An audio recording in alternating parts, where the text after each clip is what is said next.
This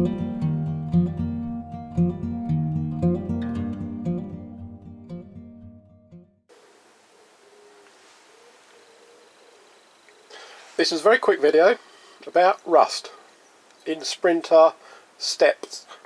I thought I'd just record this before I treat it all, give people an idea what to expect.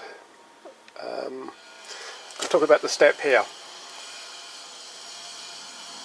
Now it's very windy today, so I'll pause this for a moment while I take the step cover off, and I may have to actually put some text over the top of this because the wind may be affecting the microphone. So here's the step removed, and I have cleaned it because this was an ambulance and there was some pretty disgusting stuff down here.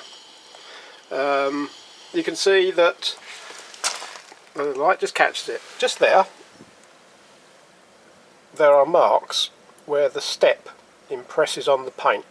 And there you can see first signs of rust breakthrough from one of the positions. There's actually spots all the way there, and they coincide with those plastic lugs sticking out there. Okay, so at first glance I've got a little bit of rust to treat there, but if you look more closely it is bubbling under the surface. Okay, right, now let's go look at the other side. This one looked exactly the same on the other side until I started on it with a wire brush, and I haven't finished stripping the paint back yet. I'm going to have to do it with something a bit more aggressive. It will clean up. Might not get all the rust out of the pitting. You can see it's actually beginning to go in underneath the seam for the sill. But that's going to need treating, otherwise in another couple of years' time there'll be holes there. Those steps aren't designed very well. The plastic puts far too much pressure on hot spots effectively. In my Crafter there was actually a foam pad underneath it, but this vehicle had nothing at all, just the plastic.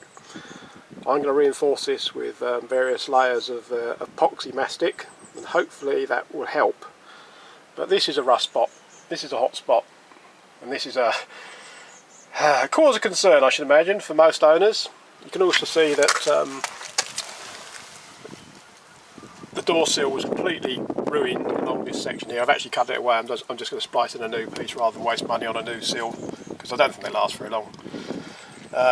In fact, I already spliced a piece in, but that needs cleaned up as well. So I've got a fair bit of painting to do on this side, and it will be similar on the other side once I strip it back.